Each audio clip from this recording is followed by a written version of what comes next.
निर्णायक मंडल तथा मेरे सामने आकार लेते हुए नवीन भारत के युवाओं, आप सभी को प्रणाम करता हूँ। मान्यवर, आज श्रमिक शिक्षा दिवस के इस अवसर पर श्रमिकों के जीवन की शिक्षा का मूल्यांकन अपनी नज़र में विषय पर मैं अपने विचार रखना चाहता हूँ। अगर कोई त्रुटि हो तो क्षमा करें। सबसे पहले बात आती है शिक्षा क्या है। अनेक दार्शनिकों ने अपनी अपनी कल्पनाओं के आधार पर शिक्षा की अलग अलग परिभाषाएं दी हैं, लेकिन शिक्षा की प्रथम परिभाषा श्री विष्णु पुराण के प्रथम स्कंद के 19वें अध्याय के 41वें श्लोक में पढ़ने को मिलती है। सा विद्या विमुक्त है। शिक्षा वह है जो सभी प्रकार के बंधनों से मुक्त करती है। शिक्षा चाहे श्रमिक हो चाहे कोई व्यक्ति विशेष हो, सभी के लिए बहुत ही आवश्यक है, क्योंकि शिक्षा का एक तात्कालिक उद्देश्य यह भी है कि ये तात्कालिक उद्देश्यों की पूर्ति करती है शिक्षा, और अशिक्षा अपराध के द्वार खुलती है। श्रमिक कहें या फिर किसी गांव कस्बे से संबंध रखने वाला सामान्य सा युवा, उसके मन में हमेशा एक टीस रहती है, एक हीन भावना रहती है। उसकी स्कूलिंग एक बेहद सामान्य से स्तर के विद्यालय में हुई होती है। उसके महाविद्यालय औसत से निचले दर्जे के होते हैं।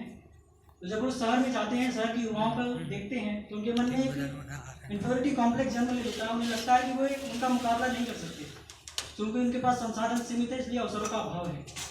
जबकि ऐसा है नहीं। इतिहास जीरो से हीरो बनने वालों की गाथाओं से भरा पड़ा है। हम एक ऐसे प्रदेश में खड़े हैं जो 4 तीर्थों को अपने आंचल में समेटे हुए है, और उत्तराखंड किसी भी चेतना संपन्न व्यक्ति के लिए तीर्थ की तरह है। तो मैं धार्मिक महाकाव्य से एक उदाहरण देता हूँ। संसार का सबसे शानदार धनुर्धर कौन हुआ? मेट्रोपॉलिटन सिटी हस्तिनापुर में रहने वाला महाराजा विराट पांडु का बेटा अर्जुन, जिसके पास आयुधों की कोई कमी नहीं थी, गांडीव जैसा दिव्य धनुष था, जिसके घर के बैकयार्ड में आर्चरी की प्रैक्टिस रेंज बनी हुई थी, जो विश्व के सबसे बेस्ट कोच गुरु द्रोणाचार्य की गाइडलाइंस में प्रैक्टिस किया करता था, वो अर्जुन दुनिया का सबसे शानदार धनुर्धर नहीं बना। दुनिया का सबसे शानदार धनुर्धर बना वनों में रहने वाला एकलव्य, जिसके पास आयुध के नाम पर जानवरों की, मरे हुए जानवरों की हड्डियों से बना हुआ धनुष तथा सरकंडों के बने हुए बाण हुआ करते थे। जिसे गुरु द्रोणाचार्य ने जाओ हे निषाद पुत्र तुम हो अस्वीकृत कहकर शिक्षा देने से मना कर दिया था। जो गुरु द्रोण की मिट्टी की प्रतिमा बनाकर उनके सामने रोज अभ्यास किया करता था, और इतने शून्य संसाधन होने के बावजूद इतना कुशल धनुर्धर। बताते हैं कि पांडव जब वन में आखेट खेलने के लिए गए हुए थे और उनका कुत्ता भटकता हुआ एकलव्य की कुटिया के पास चला गया। एकलव्य ने ऐसा सरसंधान किया, 7 तीर मारे थे, सातों के सातों सुस्वान के मुख में लगे रक्त की एक बूंद भी नहीं गिरी और कुत्ते का भौंकना बन गया। स्वयं भगवान श्री कृष्ण महाभारत के द्रोण पर्व में कहते हैं, हे कुंती पुत्र अर्जुन, इस रणभूमि में अगर एकलव्य अपने अंगूठे के साथ मौजूद होता तो देव दानव नर नाग मनुष्य सब मिलकर भी उसका मुकाबला नहीं कर सकते थे। रामायण में भी उदाहरण देखने को मिलता है। तमाम तरह की सुख सुविधाओं से वंचित, बिल्कुल अभाव में पले बड़े लव कुश, किसमें इतना सामर्थ्य कि भगवान श्री रामचंद्र के अश्वमेध यज्ञ का घोड़ा रोक दिया, लव कुश ने रोका। वर्तमान से उदाहरण ले लीजिए, विश्व के बड़े नेताओं की सूची देख लीजिए, भारत के राष्ट्रपतियों की देख लीजिए, भारत के प्रधानमंत्रियों की देख लीजिए, इंटरनेशनल खिलाड़ियों की देख लीजिए, प्रतिवर्ष चयनित होने वाले IAS PCS ऑफिसर्स की सूची उठा, कोई भी सूची उठाकर देख लीजिए। अपने जैसे लोगों का, अपने जैसे बैकग्राउंड वाले लोगों का, गांव कस्बे के लोगों का दबदबा आपको देखने को मिलेगा। रामधारी सिंह दिनकर लिखते हैं, वसुधा का नेता कौन हुआ, भूखंड विजेता कौन हुआ, अतुलित यशक्रेता कौन हुआ, नवधर्म प्रणेता कौन हुआ, जिसने न कभी आराम किया विघ्नों में रहकर नाम किया। है कौन विघ्न ऐसा जग में टिक सके वीर नर के मग में, हम ठोक ठेलता है जब नर पर्वत के जाते पांव उखड़, मानव जब जोर लगाता है पत्थर पानी बन जाता है।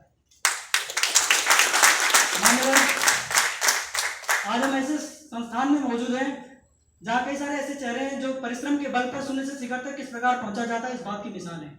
उनसे ये बात सीखी जानी चाहिए।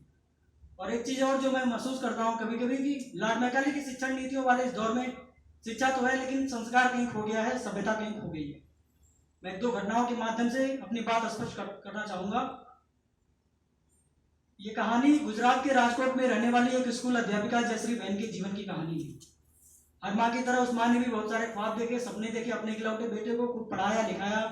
बेटा भी सफल हुआ, प्रोफेसर बन गया, डॉक्टर बहू से शादी हो गई, घर में सब कुछ ठीक चल रहा था, पैसों की कोई कमी नहीं थी। लेकिन पूरे दिन कुछ यूं आया कि बूढ़ी माँ को लकवा मार गया, पैरालिसिस हो गया। तो माँ बिस्तर पर पड़ी रहने लगी। बीमारी के दिनों में एक दिन ऐसा हुआ कि प्रोफेसर साहब ने अपनी माँ को बिस्तर से खड़ा किया। माँ बड़ी खुश हुई कि मेरा बेटा मेरे बुढ़ापे की लाठी बन रहा है। बेटा माँ को धीरे धीरे पकड़कर सीढ़ियों के सहारे छत पर ले गया। माँ को उसी से भाव विभोर हो गई कि मेरा बेटा जान गया है, मैंने कई दिन से धूप नहीं देखी, मुझे धूप दिखाने ले गया। बेटे ने माँ को गोद में उठा लिया। माँ खुशी से भाव विभोर हो गई, लेकिन उसके अगले ही क्षण बेटे ने जो किया, दुआ करिए कि दुनिया का कोई भी इंसान वैसा न करे। उस बेटे ने अपनी माँ को उठाकर 4 मंजिला छत से नीचे फेंक दिया। माँ कुछ सोच पाती, इससे पहले उसकी जिंदगी खत्म हो गई थी। लोगों ने सोचा कि माँ छत से गिर गई होगी, लेकिन 3 महीने बाद सीसीटीवी फुटेज और पुलिस जांच पड़ताल के बाद पता चला कि माँ मरी नहीं थी, प्रोफेसर बेटे ने मारा था।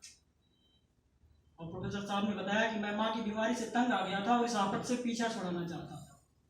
इल्म की तासीर जब गुरूर में बदली, बुनियाद रिश्तों की महज दस्तूर में बदली, और बुजुर्गों को फकत आफत समझ बैठी औलाद आदम की बड़े दिनों में। 4 महीने की बीमारी से तंग आकर प्रोफेसर साहब ने अपनी माँ को मार डाला। ऐसा ही कुछ मुंबई की आशा सहमी के साथ हुआ। अपने इकलौते बेटे को खूब पढ़ाया लिखाया, बेटा भी नौकरी पा गया, अमेरिका चला गया, लेकिन घर लौट कर नहीं आया। 1.5 साल तक बेटे ने माँ की कोई खबर नहीं ली। और 1.5 साल बाद जब घर लाकर लौटा तो बिस्तर पर उन दोनों के रिश्तों की तरह खोखला हड्डियों का ढांचा पड़ा हुआ। ऐसा ही कुछ सूरत की चंपा बहन के साथ हुआ है, ऐसा ही कुछ इलाहाबाद के कमलेंद्र श्रीवास्तव के साथ हुआ, ऐसा ही कुछ दिल्ली के ब्रह्मपुरी में रहने वाले एक बुजुर्ग के साथ हुआ। एक आध घटनाएं होती तो कहा जा सकता था कि इस मनुष्य की मनोवृत्ति में कुछ विकार रहा होगा, लेकिन ऐसी घटनाएं सामान्य हो चली। मुझे बोलने के लिए जो विषय दिया गया था वो ये था कि श्रमिकों के जीवन की शिक्षा का समीक्षात्मक मूल्यांकन। लेकिन मान्यवर इस पर विचार भी होना चाहिए कि इन घरों में जो घटनाएं ऐसी हुई हैं, इनमें दुखद समानता ये है कि ये उन घरों में घटित हुई जिन घरों में बच्चों ने बहुत उच्च शिक्षा हासिल की। मैंने अपना समय ले लिया है, मुझे जो विषय दिया गया था, और अंत में जाते जाते यही अपेक्षा करूंगा कि जो यहाँ पर बोलने आए वो ये बात बताएं कि आज के इस दौर में, प्रतिस्पर्धा के दौर में, किस मार्ग पर नहीं जाना चाहिए और किस मार्ग पर जरूर जाना चाहिए। वसीम बरेलवी का शेर है,